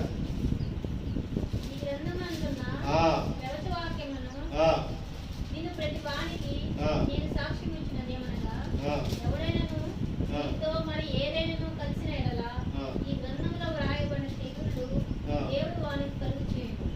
హల్లెలూయా. ఆమేన్. ఈ గ్రంథమున్న ప్రవచన వాక్యములను విను ప్రతి వానికి నేను సాక్ష్యం ఇచ్చినది ఏమనగా, ఎవడైనను వీటితో మరి ఏదైనాను కలిపిన ఎడల ఈ గ్రంథములో వ్రాయబడిన తెగుళ్ళు దేవుడు వారికి కలగజేయును. ఆమేన్. నీకు ఇష్టమైన వాక్యం చెప్పావా? ఈ గ్రంథంలో రకరకాల వ్యాధులు ఉన్నాయి, రకరకాల సంక్షోభాలు ఉన్నాయి, రకరకాల దుర్మార్గమైనటువంటి కార్యాలు జరిగినటువంటి పరిస్థితులు ఉన్నాయి. ఎర్ర సముద్రం చేర్చబడింది. ఆ ఎర్ర సముద్రంలో ఉన్నటువంటి వాళ్ళ జనాభా ఫరో రాజ్యం మొత్తము మింగివేయబడింది. నీ ఇష్టానుసారమైన చేసి చెప్పావా? నీకు నువ్వు అదే జరుగుతుంది. నీ ఇష్టానుసారమైనటువంటి ఆలోచనలు నువ్వు ప్రకటన చేశావా? ఈ వాక్యములో చెప్పబడిన విధంగా చెప్పకుండా నీ ఇష్టానుసారంగా చెప్పావా? ఇందులో ఉన్న వ్యాధులు కూడా నీకు, నీ కుటుంబానికి, నీ యొక్క వంశవారికి కూడా ప్రవర్తించబడతాయి, అనువదించబడతాయి. అర్థమవుతుందా? తమాషాగా పరిశుద్ధ గ్రంథం అంటే తమాషాగా ఏదో తీసుకుని చెప్పేస్తా కూర్చుంటే నువ్వు అక్కడ వినడానికి విశ్వాసం ఉండొచ్చు, మరి నీకు ఆకర్షణ గురి కావచ్చు. కానీ నిజముగా దేవుడి యొక్క వాక్యాన్ని దేవునికి సారూప్యంగా జీవించేటువంటి పరిస్థితులు కనుక నువ్వు ప్రకటించకపోతే, బోధించకపోతే, నువ్వు ఆ విధమైనటువంటి నీ యొక్క క్రియమైనటువంటి జీవితంలో నువ్వు ఉండకపోతే ఏమవుతుందంట? దేవుని సేవకుడివి కాదు నువ్వు. ఏమవుతావు? ఒక రోజున నశింపబడతావు. నిన్ను వెంబడించినటువంటి వారు అందరూ నశింపబడతారు, అందరూ కూడా ఇబ్బందులకు పాల్గొంటారు. కాబట్టి వారిని గుర్తెరుగు. వారి దగ్గర నుంచి నువ్వు దశమ భాగాలు తీసుకునే విధంగా బోధన చేసి నీ విశ్వాసాన్ని రాబట్టుకుంటా జీవిస్తే వారిని నశింపజేయటమే కాదు, నువ్వు కూడా నశింపబడతావు. ఒక రోజున తెగులు నీ మీదకి వస్తాయి. ఇక్కడ ప్రకటన గ్రంథంలో రాయబడినటువంటి లేఖనము ఖచ్చితంగా నెరవేర్పు జరిగేటువంటిది. తమాషాలు ఆడేటువంటి సమయం కాదు ఇది. అర్థమవుతుందా? వాక్య బోధన అంటే ఊరకనే ఉండదు తమాషాగా. వాక్య బోధన ఏదో ఇష్టానుసారంగా చెప్పుకుంటూ పోతానికి కాదు. దేవుడు పిలువబడాలి, దేవుని వాక్యము నీవు గ్రహింపబడాలి, నీలో క్రియాత్మకము జీవాత్మను వెలుగు ప్రకాశించబడాలి. అది అద్భుత కార్యములను విత్తబడుతుంది, మరి వెలువరించబడుతుంది. ఆ వాక్యాన్ని బట్టి విశ్వాసులు ప్రాబల్యపడతారు, వారు స్థిరపడబడతారు, నిజమైన వాక్యాన్ని గ్రహించగలుగుతారు. ఆమేన్. వాక్యాన్ని ఇష్టానుసారంగా చెప్తే కుదరదని చెప్పి ప్రవక్త చాలా క్లియర్గా చెప్తున్నాడు. ఆ విధంగా నువ్వు జీవిస్తే నేరారోపణ అనేటువంటి వర్తమానంలో చాలా క్లియర్గా చెప్పుకొచ్చాడు ప్రవక్త. గమనిస్తే తెలుస్తుంది. దేవస్తుతి హల్లెలూయా. చూడండి, నిర్గమకాండం 3వ అధ్యాయం 26వ వచనం. అక్కడ ఏం జరిగింది? నిర్గమకాండం 3వ అధ్యాయం 26వ వచనం. ఇందా ఇప్పుడు అనుకున్నాం కదా ఫరో రాజ్యం, అదే అక్కడ జరిగేది.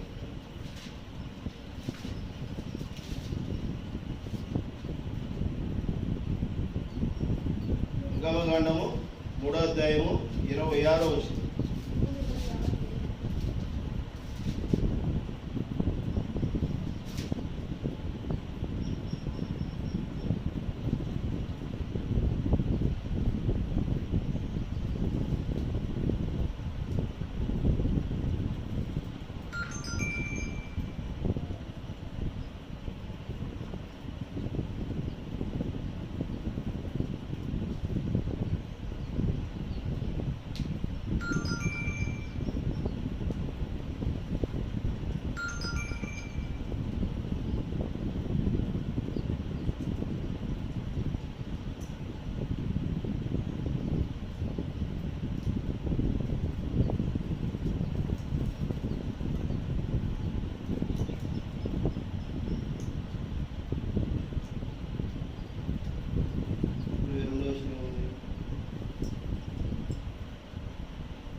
32వ అధ్యాయము నిర్గమకాండం 32వ అధ్యాయము 26వ వచనం.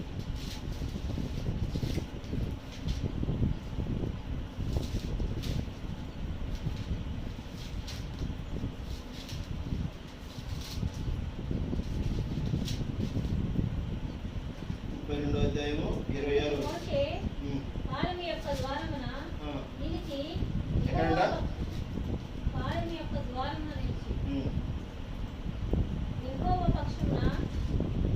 యెహోవా పక్షమున వారందరూ నా యొద్దకు రండి అనగా లేవీయులందరూ అతని యొద్దకు కూడి వచ్చి. పాలెము యొక్క ద్వారమున నిలిచి యెహోవా పక్షమునున్న వారందరూ నా యొద్దకు రండి అనగా లేవీయులందరూ అతని యొద్దకు కూడి వచ్చి. దేవుని హారడి అర్థమవుతుందా?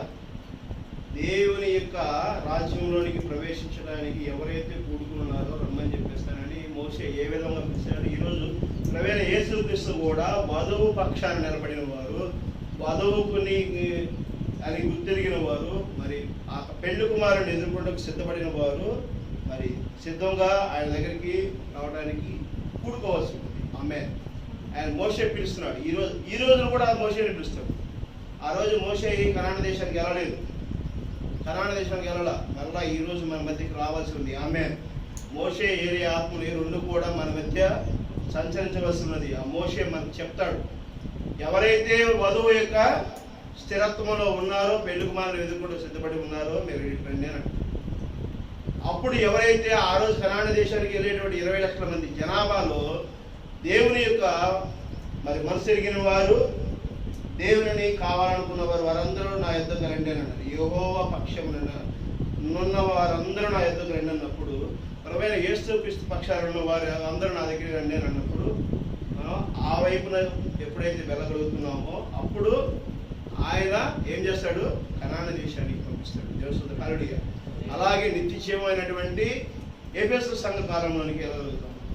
ఎఫెసు ఏదైనా తోట ఏంటనేది అప్పుడు నువ్వు గ్రహించగలుగుతావు. ఏదైనా తోట ఏంటనేది మరి వర్తమానం తెలియాలి. ఒకవేళ తెలియకపోతే మరి ఒక రోజున అది పూర్తిగా మనం వివరిద్దాం. దేవుని హల్లెలూయా. లూకా సువార్త 23వ అధ్యాయము 34వ వచనం చూడండి. లూకా సువార్త 23వ అధ్యాయము 34వ వచనం. కంటిన్యూటీగా రావాల్సిన దానికి మధ్యలో చాలా వివరణ తీసుకోవాల్సి వచ్చింది. మనం ఇంకా చెప్పవలసిన సమయం ఇంకా కొంత డిలే అవుతా వచ్చింది. పర్లేదు, సంపూర్ణంగా తెలుసుకోవడం కోసము మరి కూర్చోబడితే అంతకంటే అద్భుతం ఏమీ లేదు. చెప్పు 24వ వచనం. లూకా సువార్త 23వ అధ్యాయము 34వ వచనం. 34. యేసు తండ్రి వీరేమి చేయుచున్నారో వీరెరుగురు కనుక వీరిని క్షమించమని చెప్పాను. వారు ఆయన వస్త్రములను పంచుకున్నటకై చీట్లు వేసి. ప్రభువైన యేసు క్రీస్తుని ఎరగక ఆ రోజు ఆయన సిలువ వేయబడటానికి ముందుగా ఆయన వస్త్రాలని పంచుకోవడానికి చీట్లు వేశాడు. అప్పుడు ప్రభువు కూడా ఏమంటున్నాడు? ప్రభువా, ప్రభువైన యేసుక్రీస్తు అంటున్నాడు, తండ్రి వీరేం చేస్తున్నారు? వీరు ఎరగక చేస్తున్నారు, వీరిని క్షమించండి అని చెప్తున్నాడు. మరి మీరు ఈరోజు ఏం చేస్తున్నారు? సంఘ శాఖలు ఏం చేస్తున్నారు? ప్రభువైన యేసుక్రీస్తునే ఈరోజు ప్రభువైన యేసుక్రీస్తు ధరించినటువంటి వస్త్రాలు తీసుకొచ్చి ఇక్కడ పెడితే ఏం చేస్తారు? 10 లక్షలు, కోటి రూపాయలు, 10 కోట్లు, 100 కోట్లు, 1000 కోట్లు చాలా పాడి మరి కొంటారు కాదా? ఆయన వేసుకున్న అంగీ తీసుకొచ్చి పెడితే, వస్త్రం పెడితే, ఎక్కడన్నా వేలం పాటు పెడితే ఉంటారు. ఎందుకు ఆ వస్త్రము ధరిస్తే వీరంట ప్రభువైన యేసుక్రీస్తున్నారు. ప్రభువైన యేసుక్రీస్తు సిలువేశాడు కాబట్టి, సిలువ మోసుకుని వెళ్ళారు కాబట్టి ఆయనలాగా సిలువ మోస్తే మనకు మోక్షం కలుగుతుందని చెప్పేసి బయలుదేరతారు. ఈస్టర్ పండుగ రోజున కదిలిన రథం, మరో దయా కిరీటం అని చెప్పేసి అని సిలువేసుకుని బయలుదేరతారు. మూల కిరీటాలు పెట్టుకుంటారు. కొరడా దెబ్బలు కొంటావు. ఏమి నిన్ను అలా చేయమన్నాడు దేవుడు?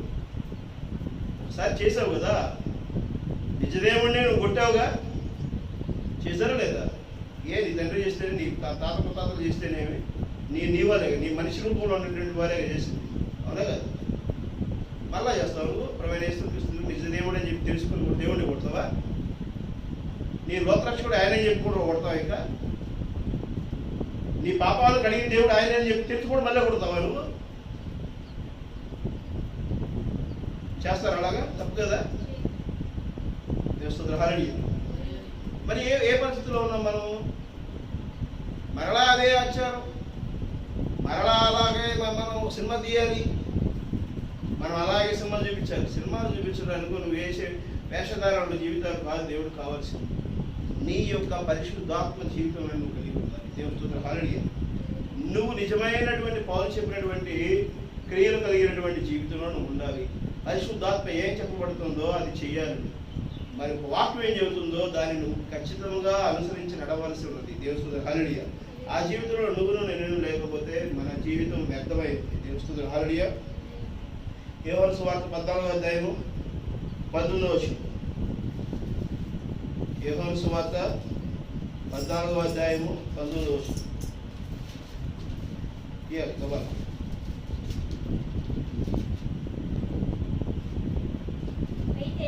అయితే మీరు నన్ను చూచుదురు, నేను జీవించుచున్నాను కనుక మీరు జీవించుచున్నారు. ఆమేన్.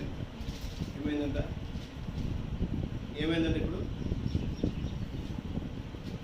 14వ అధ్యాయము 19వ వచనంలో ఏం చెప్తున్నాడు?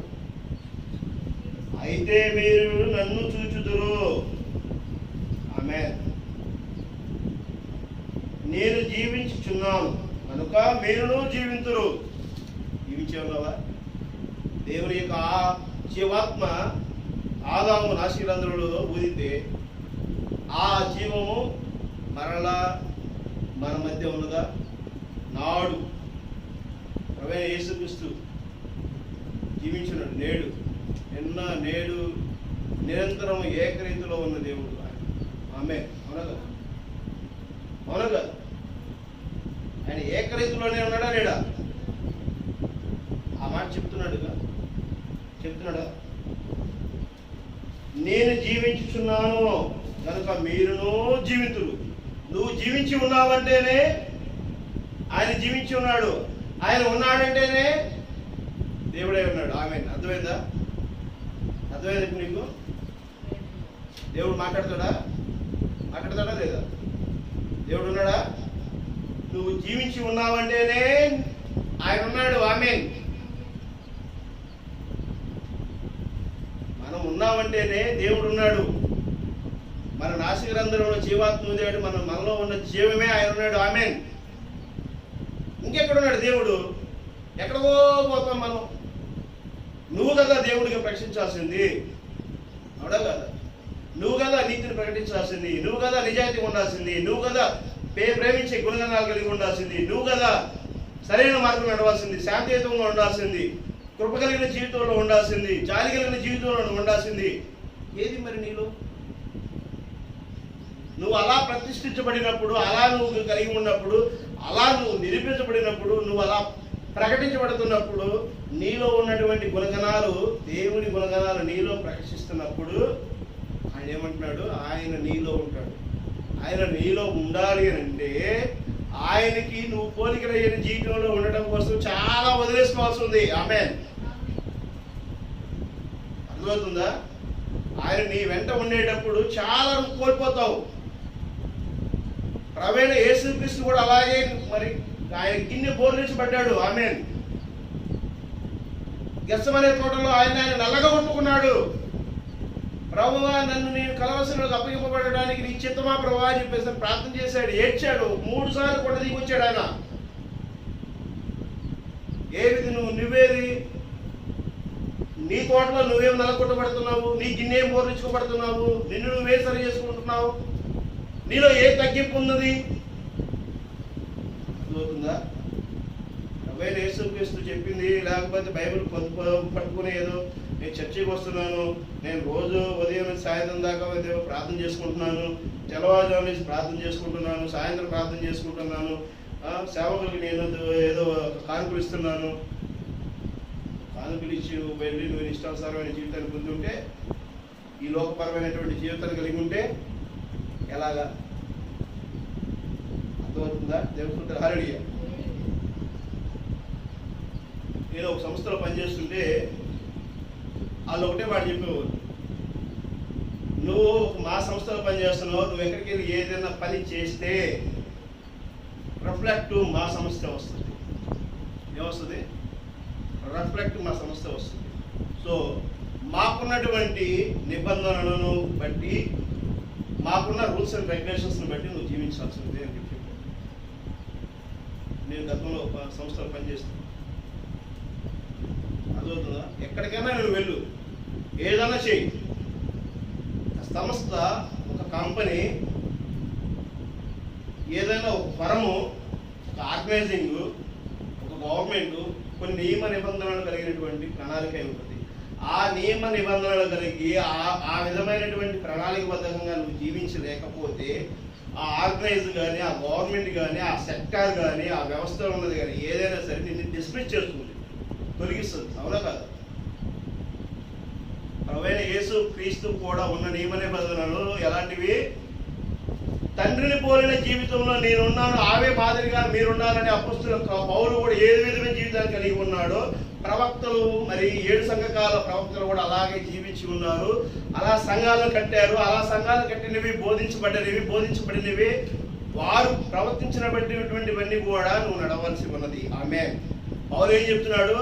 మీరు ఎలా జీవించవలసి ఉన్నదో మీకు తెలుసు అంటున్నాడు. ఆమేన్. అర్థమవుతుందా? ఆయన ప్రత్యేకంగా చెప్పట్లా, మీకు తెలుసు అన్నాడు. ఎందుకు? మీకు తెలుసు. నిద్ర లేకుండా మీకు తెలుసు. తెలుసో తెలీదా? అది ఎవడు చెప్పట్లా. అన్నం తినడం మీకు తెలుసు. తెలుసా లేదా? అది ఎవరైనా చెప్తున్నారా? ఇక్కడ సంస్థలోనే ఆర్గనైజింగ్ ఉంటుంది. నువ్వు ఈ టైంకి రా, నువ్వు ఆ టైంకి రా. కానీ దేవునికి నిత్యవానికి ఎలా ఉండాలనేది నీకు తెలుసు. నీకు తెలుసు. అది ఎవరు చెప్పరు. నువ్వు పరిశుద్ధ గ్రంథంలో చెక్ చేసుకో, పరిశీలించుకో, నువ్వు సరి చేసుకో. నిజదేవుడు ఏంటి అనేది నువ్వు గ్రహించగలిగి ఆ దేవుడిని నీలో నుంచి రక్షించడం కోసం జీవించు. అర్థమవుతుందా? ఇక్కడే ఉన్నారా? ఆమేన్.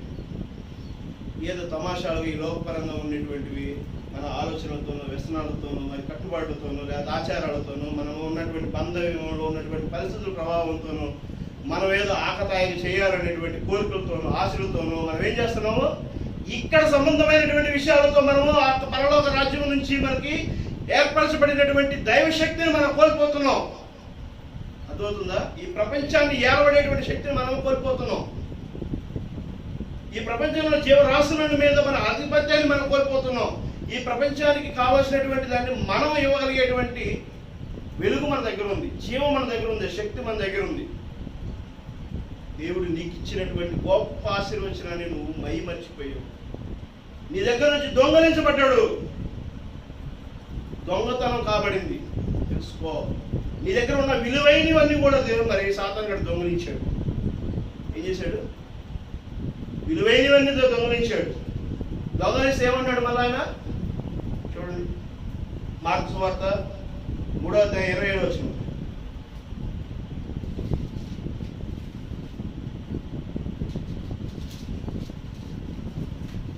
నీ దగ్గర ఉన్నాయన్నీ దొంగలించేసాడు. ఏం చేస్తున్నాడు? 3:27. ఒకడు బలవంతుడైన వారిని మొదట బంధించితేనే తప్ప ఆ బలవంతుని ఇంటిదొచ్చి వారిని సామాగ్రిని దోచుకుని నేరుడు. బంధించిన ఎడలో వారిని ఇల్లు దోచుకొని వచ్చును.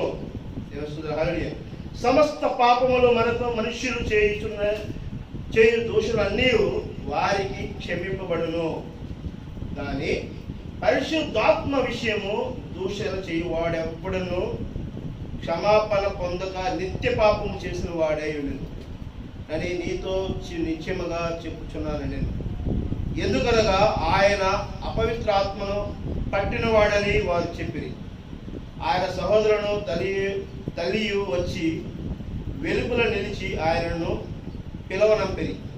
జనులు గుంపుగా ఆయన చుట్టూ కూర్చుండిరి. వారు, ఇదిగో నీ తల్లియు నీ సహోదరాలు వెలుపల ఉండి నీ కోసరము వెతుకుచున్నారని ఆయనతో చెప్పగా, ఆయన, నా తల్లి నా సహోదరుడు ఎవరని తన చుట్టూ కూర్చున్న వారిని కలయచూచి, ఇదిగో నా తల్లియు నా సహోదరులను దేవుని చిత్తము చొప్పున జరిగించి వాడే నా సహోదరుడను సహోదరునియు తల్లి అనను చెప్పి. చూసారా ఎవరు చెప్పాడు మాట? ప్రభువైన యేసుక్రీస్తు. అర్థమవుతుందా? ప్రభువైన యేసుక్రీస్తు బోధిస్తున్నాడు. చుట్టూరు విశ్వాసులు, మరి అసలు ఖాళీ లేదు. ఆయనకి ఇవన్నీ చెప్తున్నాడు. ఆయన చెబుతున్నప్పుడు బయట ఉన్నారు మరియా, మరి ప్రభువైన యేసుక్రీస్తు సహోదరుని బయట ఉన్నప్పుడు మరి ఎవరో వాళ్ళకి చెప్పారు. చెబితే వాళ్ళు వచ్చి యేసుక్రీస్తు చెప్పారు. యేసుక్రీస్తు ఏమంటున్నాడు? ఎవరు ఇక్కడ ఉన్నారు నా తల్లి, ఎవరు ఇక్కడ నా చెల్లి, ఎవరు ఇక్కడ నా సహోదరుడు సహోదరుని? ఆ రూపం కాదు కదా. అర్థమవుతుందా? హల్లెలూయా. ఆ రూపము కాదు కదా నా సహోదరి తల్లి అనేది. దేవుని యొక్క క్రియలు కలిగినటువంటి ఎవరైనా కానీ నా సహోదరే నా సహోదరుడినే, నా తల్లి. హల్లెలూయా. అర్థమవుతుందా? నా తండ్రి ఎవరు? సర్వ సృష్టికర్త అయినటువంటి తండ్రి యొక్క ఆలోచనలు ఈ భూమి మీద నెరవేర్చబడటానికి ఏ విధమైనటువంటి ప్రణాళికను కలిగి ఉన్నారో ఆ యొక్క ఆలోచన కలిగి ఆ క్రియలు కలిగిన వాళ్ళందరూ కూడా నా యొక్క సహోదరుడే తల్లి. వాళ్ళలో కదా నాకు కనబడాల్సింది, ఇక్కడ రూపం కాదు కదా నాకు ప్రాముఖ్యత. అర్థమవుతుందా?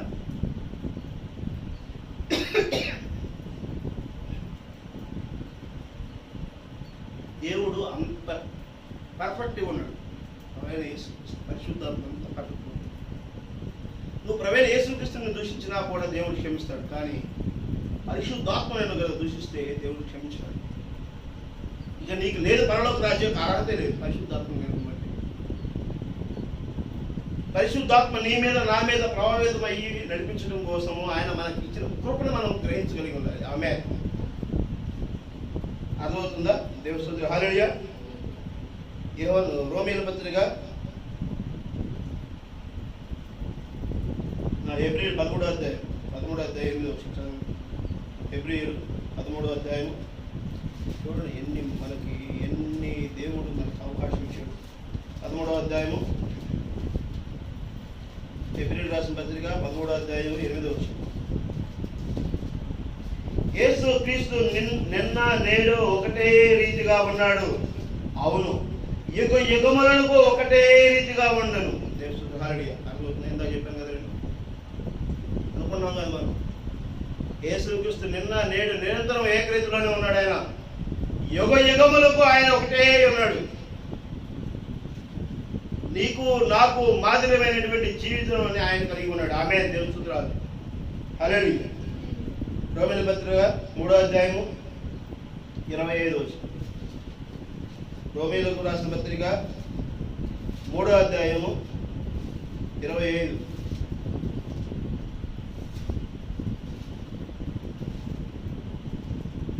గవర్ని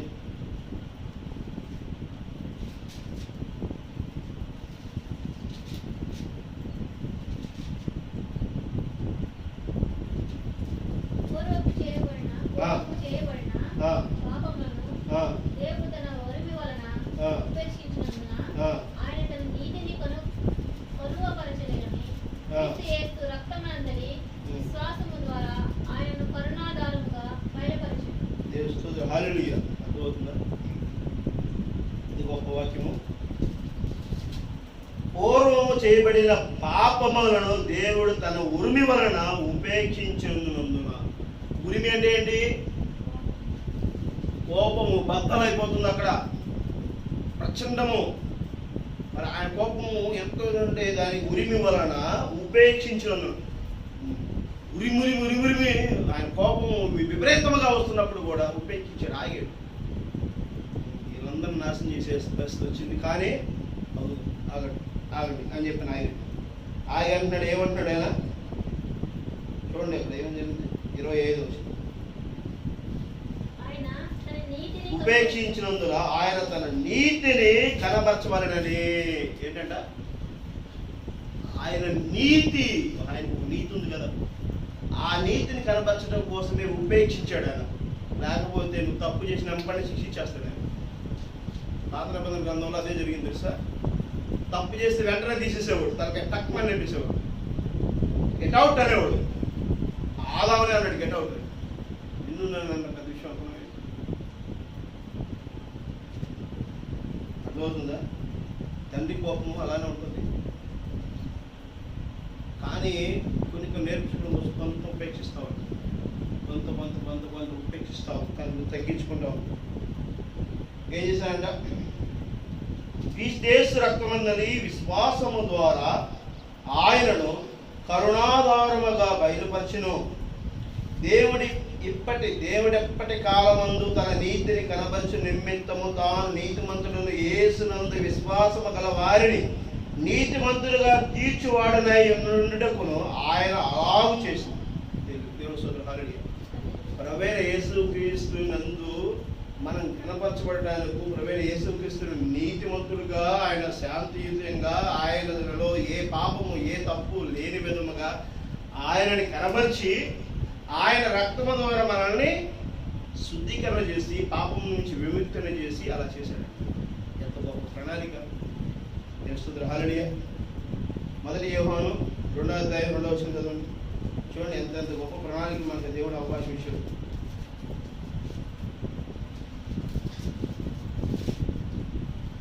2వ అధ్యాయము 2వ వచనం.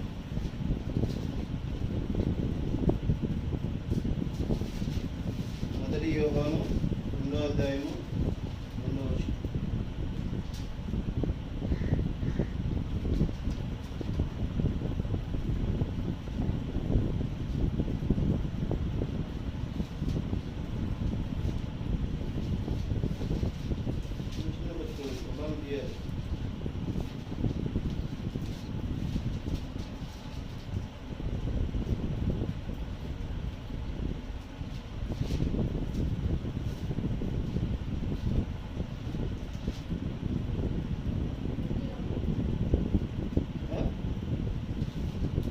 యోహాను 2వ అధ్యాయము 2వ వచనం. ఆయనే మన పాపములకు శాంతికరమై ఉన్నాడు. మన పాపములకు మాత్రమే కాదు, సర్వలోకములకు శాంతికరమై ఉన్నాడు. ఆయనే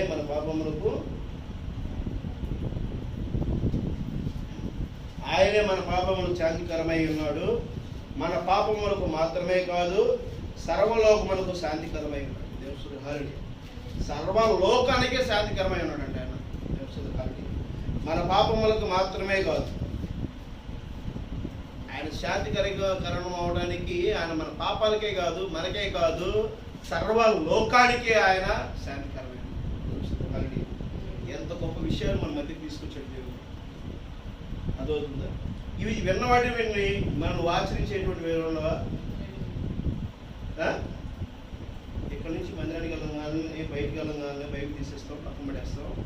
ఇక మనం చెప్పబడినటువంటి వాక్యం ఏం చెప్పాము, ఇంత గట్టిగా చెప్పి ఇంత ఈ రకంగా వాక్యం మనం బయలుపడైనా సరే, ఆ యొక్క ఆలోచనలు మన మధ్యలో గంట 2 గంటలు 3 గంటలు సోమవారం మన యథాస్థితి, మంగళవారం ఇక అసలు మనం లేదు. మన లోకపరమైనటువంటి జీవితం ఉంటాము, మన ఇష్టానుసారమైనటువంటి ప్రవక్త కలిగి ఉంటాము, తల్లిదండ్రులను గౌరవించము, పిల్లల్ని గౌరవించము, మనం చెప్పేటువంటి విషయాన్ని ఏందో మనం గమనించము. సేవకుడు ఎవరో తెలియదు, ఆదివారం వస్తే సేవకుడు, మిగిలిన రోజు సేవకుడు కాదు. చెప్పబడేటువంటి మాట మనం వాక్యానికి సంబంధించినటువంటి మాటగా మనం ఉండము. మన ఇష్టానుసారం, మన లోకపరంగా మన ఇష్టానుసారంగా మనం బతికేసేయచ్చు. మళ్ళీ ఆదివారానికి వచ్చేదానికి బైబిల్ పెట్టి చక్కగా ప్రశాంతంగా వచ్చి కూర్చొని ఆమెన్ దేవుని స్తుతులు, హల్లెలూయా హల్లెలూయా హల్లెలూయా. అవునా? ఇదేనా? ఇక ఎప్పుడు నువ్వు స్థిరపడతావు? ఎప్పుడు పటిష్టపడతావు? అది మొక్కకు నీళ్లు పోసినప్పుడు ఆ నీళ్ళన్నీ పోసిన మొక్క పీల్చుకోకుండా కుండీలో నుంచి పోతావు నేను, ఆ నీళ్ళు ఆ పాదులో లేకుండా పోతావు నేను, ఆ మొక్కకి ఊపిరి ఉంటుందా? బతికిద్దా మొక్క బతికిద్దా? అది పీల్చుకోవాలి కదా. పీల్చుకుని వేరే దాన్ని పీల్చుకొని మళ్ళీ పోషణ తయారు చేసుకొని మొక్క చేసుకున్నప్పుడు తను ఎదుగుతావు. వాక్యం కూడా అలాగే నువ్వు గ్రహించగలిగింది నీ మనసులో నెమరు వేసుకుంటూ నువ్వు గ్రహించగలిగి ఆ వాక్యాన్ని తగిన జీవితంగా నువ్వు కలిగి ఉండి నువ్వు అడుగులు వేస్తే అప్పుడు దేవుడు నిన్ను ఆశీర్వదిస్తాడు. అప్పుడు నువ్వు ఏమవుతావు? ఈరోజు కొంత వాక్యం నేర్చుకుంటావు, రేపు కొంత నేర్చుకుంటావు, ఇంకో నేర్చుకుంటావు. ఈరోజు నీకు చెప్పిన వాక్యం అర్థం కాకపోతే మరలా నువ్వు అడిగి నేర్చుకోవాలి, తెలుసుకోవాలి. చెప్పబడినటువంటి లేఖనాలు రాసుకుంటూ ఆ లేఖనాలు మళ్ళీ చదువుకుంటూ ఆ లేఖనాలు దేవుడు నీతో ఏం మాట్లాడతాడు అనేది కూడా నువ్వు గమనించుకోవాలి. ఆమేన్. ఆ మాట్లాడే విషయాలు బైబిల్ యొక్క వర్తమానానికి మరి అదేవిధంగా పరిశుద్ధ గ్రంథానికి సరిపడి ఉంటుందా లేదా అనేది సరి చేసుకోవాలి. అలా నువ్వు క్రాస్ చెక్ చేసుకుని నిన్ను నువ్వు పరీక్షించుకుంటేనే నువ్వు ఎప్పటికప్పుడు దేవుని యొక్క లోబడిన జీవితంలో దేవుని వాక్యానికి సంబంధించినటువంటి వాడిగా ఉంటావు. దేవుని వాక్యానికి లోబడకుండా దేవుని యొక్క వాక్యానికి సరి చేసుకోకుండా నీ ఇష్టానుసారమైన జీవితంలో పోతా ఉంటే ఎన్నిసార్లు చర్చకు వచ్చి ప్రయోజనం ఏముంటుంది? నువ్వు ఎన్నిసార్లు వాక్యం విని ప్రయోజనం ఏముంది? ఎంత పెద్ద పెద్ద సువార్తకులు వచ్చి చెప్తున్నప్పటికీ నువ్వు వినకపోతే నీ ప్రయోజనం ఏముంది? అర్థమవుతుందా? వచ్చామా, కూర్చున్నామా, వెళ్ళామా, వద్దు, అలాగా అవసరం లేదు. తింటున్నప్పుడు మనం ఆహారం అవుతుంది కదా, మళ్ళీ ఉదయాన్నే మనం వెళ్తున్నాం కదా బాత్రూమ్కి, మరి అది బాడీలోకి ఇంజెక్ట్ అయితేనే కదా జరుగుతుంది. వాక్యం కూడా నీ బాడీలోకి ఇంజెక్ట్ అవ్వాలి కదా. నీ జీవాన్ని నువ్వు మరి శుద్ధీకరించుకోవాలి కదా. నీ వాక్యంతో నువ్వేమవ్వాలి? ఈ లోక సంబంధమైనటువంటి పాపం నుంచి నువ్వు బయటికి రాబడాలి కదా. ఈ లోకం ఏం చేస్తుంది? వాడి కొట్టరా, వాడి కొట్టు, వాడి తిట్టరా, తిట్టు, వాడు మోసం చేసాడు, మనం మోసం చేద్దాం, వాడి దగ్గర మనం లాక్కోవాలి, ఇవన్నీ నేర్పిస్తుంది. వాటి నుంచి నువ్వేం చేయాలి? బయటికి రావాలి. చేస్తుంది కానీ వేరే బతుకుతూ ఉండాలి, సరి చేసుకుంటూ ఉండాలి. నువ్వు ఆ విధమైన జీవితంలో నువ్వు స్థిరపాటుగా ఉండాలంటే వాక్యం నీలో ఉంటే అప్పుడు నువ్వు స్థిరపాటు కలిగి ఉంటావు. ఆ వాక్యం నేను హెచ్చరిస్తూ ఉంటుంది. నీ హృదయంలో ఆ వాక్యం ఎత్తుకుంటే ఏమవుతుంది? నువ్వు ఇలా చేయకూడదు, ఇలా చేయకూడదు, ఇలా చేయకూడదు, ఇలా చేయకూడదు, ఇలా చేయకూడదు అని చెప్తావు. సరి చేసుకోబడుతుంది. ఆ తగ్గింపు నీలో ఉండకపోతే నువ్వు ఎంత ప్రయోజనం ఉంటుంది? కాబట్టి చెప్పబడినటువంటి మాటలను విన్నటువంటి వాక్యమును మీరు గ్రహించి మిమ్మల్ని మీరు సరి చేసుకుంటూ మరి వచ్చే వారంలో మరి దేవుని చిత్తంగా ఇంకా ముందుకు వెళ్ళడం కోసం చెప్పబడేటువంటి మాటలు మనం గ్రహించాలి. అసలు ఆదివారం అంటేనే ఒక మహాయజ్ఞం. మీరు ఎంత చేటు దేవునితో ఏకీభవించగలుగుతారో అంత. మరి మిగిలిన రోజుల్లో పనులు చేసుకుంటూ ఉంటారు కదా, మరి ఆదివారం అని ఉండాలి కదా. సాయంత్రం పూట కూర్చొని కుటుంబ ప్రార్థన చేసుకోవాలి, వ్యక్తిగత ప్రార్థన చేసుకోవాలి, ఉదయాన్నే లవంగాన్ని వాక్యాన్ని చదువుకోవాలి, ప్రార్థన చేసుకుంటూ ఉండాలి, వర్తమానం చదువుతూ ఉండాలి. సమయం ఎక్కడ దొరుకుతుంది మనకంటే? అంత బిజీ మనం అనుకుంటున్నాం. ఈ లోక సంబంధికులుగా మనం జీవిస్తూ ఉంటే బిజీగా ఉంటాం. ఈ లోక సంబంధికులుగా మనం లేకపోతే మనం బిజీగా ఉంటాం. ఫోన్లు పట్టుకుంటా కూర్చుంటే మరి బిజీ కదా. ఫోన్ కదా నీకు దేవుడికి జ్ఞానం ఇచ్చేది, అంతేనా? ఏమేశారు? అంతేనా? టైం దగ్గరప్పుడు వాక్యం తీసుకుని చదువుకుంటాం రాదు, మనం చదువు. వాక్యంలో ఎప్పుడు సరి చేసుకోబడతామో అప్పుడు మనం అభివృద్ధి చెందేవారిగా ఉంటాం. దేవుని హల్లెలూయా. ప్రార్థన చేసుకుంటాం.